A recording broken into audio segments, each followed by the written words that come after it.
Good afternoon, everybody. We're still seeing people come on the line, so we'll give it a couple more minutes for people to join.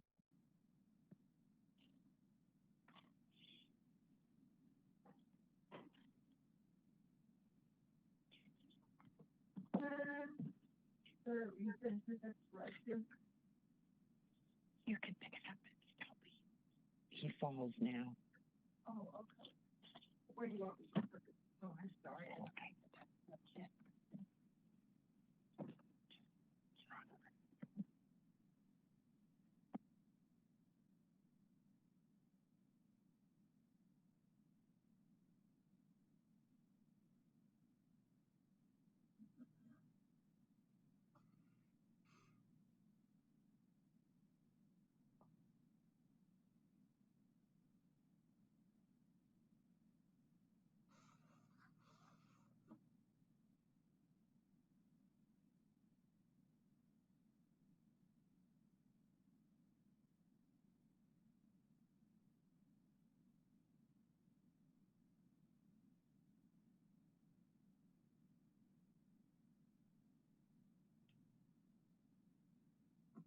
Am I the only one that still prefers in-person meetings, or does everybody like the Zoom thing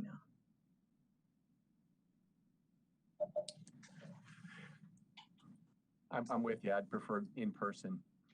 Yeah. One of these days, one of these days. We're counting the days, actually. What's that? We're counting the days. Yeah. Well, if we had waited till Monday, we could have had 50% of us. So, Right. Food for thought. So I think I see all of our speakers, and I think I see all of our council members that had indicated that they were planning to attend today. So I think we can probably get going. Just a couple of housekeeping items before we get started. We've gone through and muted those who are not speakers. So if you are a member of the media, when we get to the Q&A portion, you may be muted. So you're going to want to make sure that you're hitting the unmute button before you ask your questions so that you can be heard. We're going to go ahead and start off here with Mayor Woodward to open it up, and then we'll hear from Chris Honaker, who's the president of the Spokane Police Guild. We'll hear from Council President Beggs, and then we'll also hear from Police Chief Meidel. Also on the line with us today are Council Members Kinnear, who's the chair of the Public Safety Committee, Council Member Wilkerson, who's chair of the Finance and Administration Committee. Council Member Mumm is also joining us as is Council Member Cathcart. They are all available for Q&A as well, and John Griffin from the Spokane Police Guild is here and available as well. So with that, I'm going to turn it over to the mayor and let her get started. All right, thank you, Brian, for that, and thank all of you for joining us today. We have some very exciting news to share with you. The city and the Spokane Police Guild have reached a tentative agreement on a new 5-year contract that fully complies with the city charter. This contract meets the dual needs of the community to show support for our police officers and also to really gain greater clarity on civilian oversight. Spokane and the Spokane Police Department have been a leader in police accountability and reform. And this is a result of that continued leadership and a willingness to honestly evaluate how officers can better serve our community. So we'll be sharing a news release with you in just a few minutes that covers some of the major points related to oversight. But first, I think it's very important for you to know a little more about this contract came together, because we really did things differently than we have with previous negotiations. I was personally involved to come to the table this past summer at the invitation of the Police Guild. And Council President Beggs also joined me at the table for several conversations. And I cannot overstate how important that was in moving us forward from the disappointment that we all felt when we had to return to the table this past summer after getting so close. But I'll say that that disappointment, as painful as it was, really gave us an opportunity to hear each other out and to really listen to one another. And those conversations were not easy. They were difficult at times. They were raw. They were hard, and they were honest, but we all learned a little more about each other. So I can't give enough credit to the Spokane Police Guild for being open to trying something new and for being willing to sit down and have those tough discussions. It was exactly what we needed, and to their credit, they knew it. So my personal thanks and sincere appreciation go to Chris Honaker, John Griffin, and the other members of the Guild negotiations team. I also, to Council President Beggs and to the City Council for trusting me and for trusting our relationship enough to be at the table every time we asked them to be there, which was a lot. So just a couple of quick contract details before I turn things over to Chris, who's up next for his comments. This contract is for 5 years. It is retroactive to 2017 and runs through the end of this calendar year. So you'll notice the length is a year longer than what was proposed last summer. Total cost of compensation, that includes salary and benefits, is equal to 3.5% for each of the 5 years of the contract. Total cost of the contract estimated to be $9.5 million and will be paid for out of both the 2021 operating budget that was approved by the City Council in December and also general fund unappropriated reserves. The amount coming from those reserves is for the retroactive pay for the years 2017 through 2019. This contract now goes simultaneously to the Guild membership and also to the City Council for consideration and for separate votes. And we expect both processes to wrap up in a month. So now I'm going to turn things over to Chris Honaker with the Spokane Police Guild. Chris?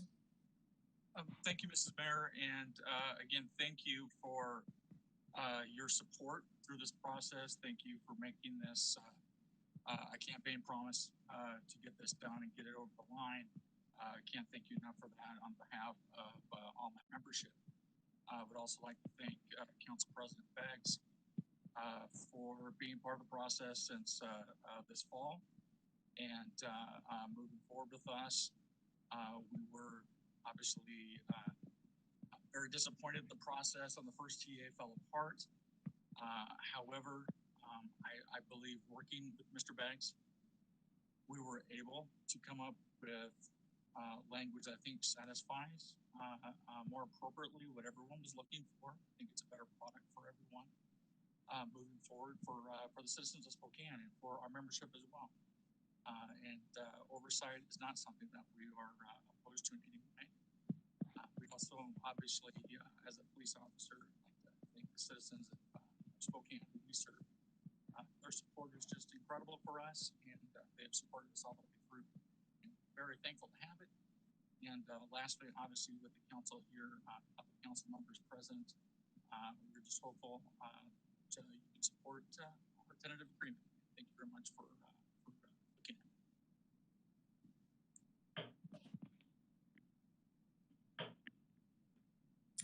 And now, Council President Beggs, would you like to talk? I would, and thank you, Mayor, for your leadership in this whole process, and also the members of the Guild, the leadership, and Chief Meidel and his team. As the Mayor mentioned, we spent several hours, several times, just in deep conversation, and I don't think we can overestimate how important that was. We each had our truths that we brought, and the nature of the conversation is we didn't ask each other to abandon our truths, but just to figure out how to meld them together and bring people together. And it has been too long. It was 14 years ago approximately that the mayor and the community proposed an ombuds as a lighter touch than a civilian review board, but hopefully more effective. And then about 8 years ago today, this week, What's up, buddy? the voters. I'm listening to something. You said you. 8 years ago this week, the voters approved Proposition 1 with some charter requirements that would insist on independent closing reports and independent investigations. And this agreement gets us there now, in my opinion. And then the Guild has gone 4 years without an updated contract and not gotten the pay in real time that they would be entitled to just with inflation adjustments. So all these years, all these parties, been too long, and I believe we are getting there. And we didn't just get independent investigations and closing reports. We got much more, way more access to information, the ability for the OPAO to be more effective, to cover any investigations, and just put in a lot of good language that I think supports everyone. And I'm going to take this as a portent for the future of future collaboration on finding win-win together instead of through other people and not speaking face to face. So thanks to everyone. And I'll turn it over to, I believe, the chief now. Thank you so much. Excellent. Thank you very much, Council President. Thank you, Madam Mayor, as well. So we're all very happy this process is almost concluded, and we're looking forward to moving onward with more certainty and clarity as well. The men and women of our department have worked for a long time without a contract, and throughout, I am very proud of their professionalism and the commitment to the community that they've shown throughout these negotiations as well. Our department does not shy away from any feedback, analysis, or evaluation by third parties. And we have a track record for continuously inviting outside entities to examine our practices and policies to help us grow and continue to evolve with best practices. We believe that we are well positioned to be a law enforcement leader based on our efforts to constantly progress and improve over the past decade. And we think the contract and the language that is included in the contract only solidifies our position as well. Thank you.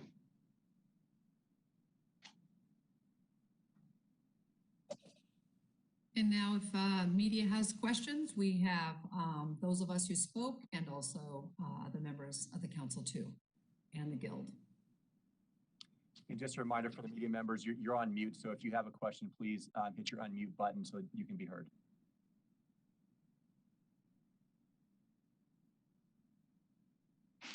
Hey, this is Adam with the Spokesman Review. I'm not sure who this is for, but has the Ombudsman had the opportunity to weigh in on this contract? Mayor, do you want to take that one? Yes, he has, and so have several members of the Ombudsman Police Commission. And that was very important to this process. We had a good conversation with them, and that was the final part of the process that we wanted to make sure happened before this contract was TA'd and would go to membership and then to council. Council President or any members of the council have anything to add to that? I'll just say, yeah, it was really important, I think, for all of us involved to run those provisions by them before it became public. And they appreciated that as well. They've expressed to me. They made several suggestions that were incorporated into the agreement, and they'll have to speak for themselves, whether it's a perfect agreement or not by their part, but it was a very positive factor to have them involved in it. And we made the agreement even better after the feedback we got from them. If I can follow up, Council President Beggs, you listed a number of concerns with the previous iteration of a tentative agreement. Can you elucidate for me a little bit more about how this new contract addresses those concerns? Sure. So I think there were essentially three main types of concerns. One, probably most important to me, was that the ombudsman in the previous, both the previous agreement and in the TA, didn't have a clear path to provide an uncensored version of what they believe happened in the situation. And they can now speak freely with some clarification that they're not speaking on behalf of the city or as a judge or anything else. They're just giving their opinion, but they do get to give the public their perception of what most likely happened in any particular incident. Secondly, I was concerned that there was not a clear enough path for independent investigation in case the police department either didn't investigate it or limited or ended one early. There is now a clean and clear path for that. And then the other issue was there was some language that some people thought might allow a labor arbitrator to remove an ombudsman or a commissioner, and that is not the case. The language has been clarified. that if there are issues between the guild and the ombudsman's office or commission, they can raise them in a expedited arbitration type of process if we can't work it out informally. But the jurisdiction is simply to determine whether or not there's a violation of the contract. It has nothing to do with the discipline or removal of a ombudsperson, staff, or commissioner.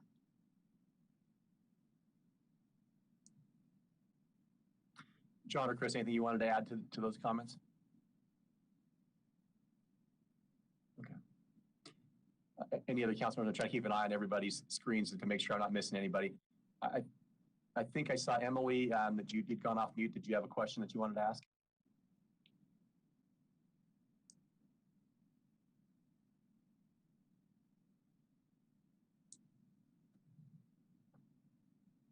Other members of the media have questions? Yeah, this is Ian with KREM 2 News. I just wanted to clarify for whoever could answer this. It sounded like the general fund unappropriated reserves is going to cover that retroactive pay. Will any of that fall to taxpayers?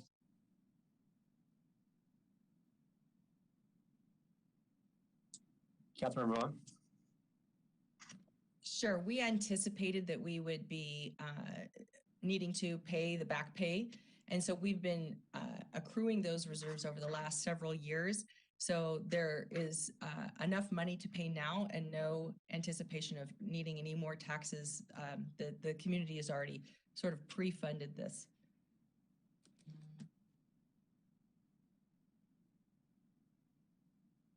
That answer your question, Ian? Yeah, and then just one more question, if I could, for whoever can answer it. So it sounds like this contract only goes to the end of this year. So does that mean you're going to have to go back to the negotiating table at the end of the calendar year or earlier next year? Mary, you want to take that one? That was really important to, I think, all of us, was to add a 5th year so that we could have some breathing room between now and the next time we begin negotiating, and that begins before next year. Typically, that's several months out. And I should add, too, that when it comes to the budget, that the funds for that 5th year were already approved in 2020 for 2021. So, yeah, but it was nice to be able to take a little breather before we go at it again. Chris, your thoughts on that? Anything you want to add?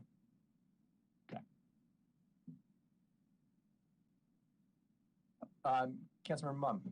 Yeah, I just wanted to make a comment on that because I've been through this process before from previous councils on these kinds of negotiations, and I just really look forward to voting on this TA on March 1st, hopefully. In the past, council was on the sidelines, but we've been pushing to be on the field, and because of the leadership of Mayor Woodward and President Beggs, we've been able to finally come up with what I hope is a new model. I'm really pleased of this go forward, so we're not just looking back, and I think this is a great foundation for the next time that contract talks come up in the future. Other members of the council have thoughts before you ask another question? I just want to say that change really happens over time, and we must embrace change for reform. This, I think, will help us move our community forward. Community members have had input. I think this lays the groundwork for the next contract going, as we can kind of come together on really what our city says it wants to see in our police department. And I think we're all on the same page, but reform has started, and I'm glad to be a part of that. Councilmembers Kinnear or Cathcart, before we look for another question? Anything you wanted to add? Okay, go ahead. Yeah, thank you. I guess I just really want to add the fact that I'm really excited that this is adding confidence to our community at a time when I think they need it most. But it's also an opportunity for our officers to finally get paid, which they've been so deserving of getting their paychecks for a while. But the other part of this that not a lot of people have touched on is the fact that I see the independent investigatory power of the ombudsman as actually a tool for our law enforcement officers. I think it's a way for them to be able to move past unfounded complaints that really had no basis in fact. And I think it's a way to clear their good names if those sorts of complaints are filed. So I actually think this is a really good tool both for the community, for our officers, and really for everybody involved. And in my district in Northeast Spokane, 67% said in 2013 that they wanted independent investigatory power. So the fact that we're finally going to have that in place now, I think is just fantastic for our community and for that reassurance. Thank you. Other members of the media, questions?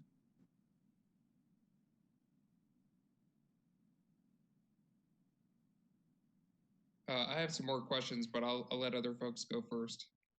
Go ahead, Adam. I'm not seeing anybody else chiming in, so go ahead. Okay. I think this one's for Chris. I just wanted to ask, it looks like the new contract, or sounds like the new contract has a little bit more of a substantial raise for officers than the previous iteration did last year. Correct me if I'm wrong. But I'm wondering if you could speak to the morale of the officers working without a contract these last few years and what this pay raise might mean for them. Well, I think it's been a difficult time for our members to go without a contract. Obviously, our members did not benefit the way a lot of people did when the economy was doing very well here a couple of years ago. They weren't part of that. This contract doesn't necessarily make up for those earnings that they would have made had they invested in things like that. And we understand that. There were other things at play here. Right now is a difficult time to be a police officer with all the things happening nationally. I am proud to be part of the Spokane Police Department, where I think are looking through Chief Meidel's leadership and others, where we want to be on the forefront of change and looking to do things the right way. But of course, things that happen nationally affect us and affect our members in the way that they're perceived by their friends and their family and their fellow churchgoers, etc. So this has been a really difficult time. This is an unprecedented long time to go without a contract. For us, it's never been this long. I'm not gonna sugarcoat it. We have members that are upset. Obviously, it's been a long, long time. But this is fair. We're at the end.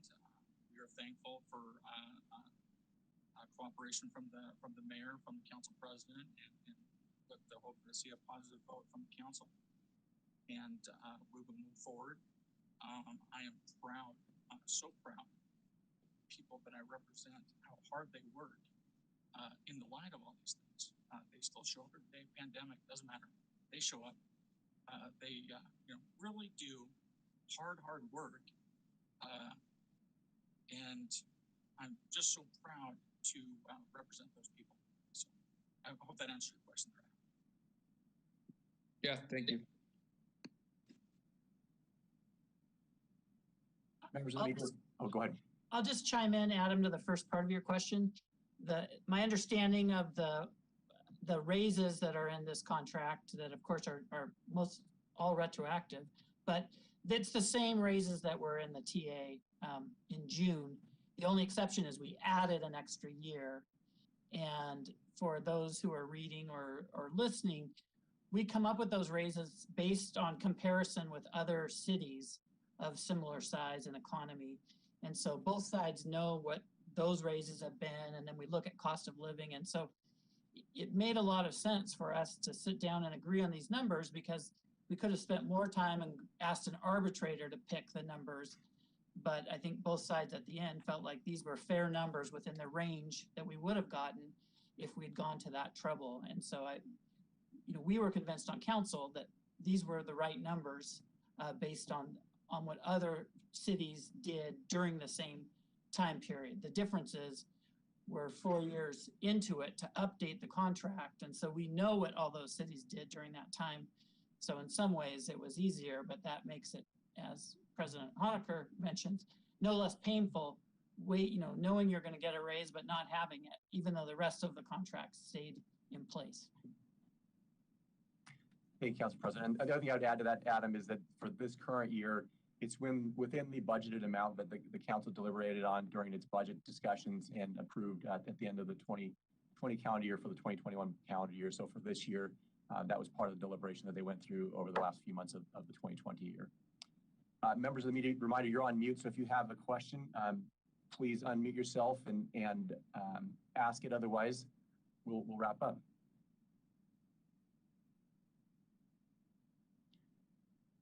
All right, seeing nobody going off mute. Council members, any final thoughts that any of you wanted to offer? Mr. Cathcart. I just wanted to say thank you to everybody involved. Thanks to the mayor for, I mean, I think so easily this could have been a situation where your hands are thrown up and you kind of walk away in frustration. But I think folks came to the table, found a path forward to put this together. I really appreciate the council president being able to articulate some of the concerns and helping to forge that pathway for us and for the community. So I'm just really grateful for everybody involved, the guild willing to take a risk on some big ideas, and I think it's going to be better for everybody as a result. So thank you. Councilmember Mumm. Yeah, I just want to also thank the families of our officers, the husbands, wives, partners, and children, and parents. They put their lives on the line every day. They've been through a lot with the pandemic and what happened in 2020. And, you know, it affects them financially directly. And so I hope, and I've spoken to the mayor about this, as soon as, if there is a way forward and we do vote on March 1st, that we get those checks in their hands ASAP. The money is there and they deserve that money. They've earned it. And I can't wait for them, hopefully, to get these checks and to put this all behind us. I just, again, really want to thank all the families for their patience and understanding for this process.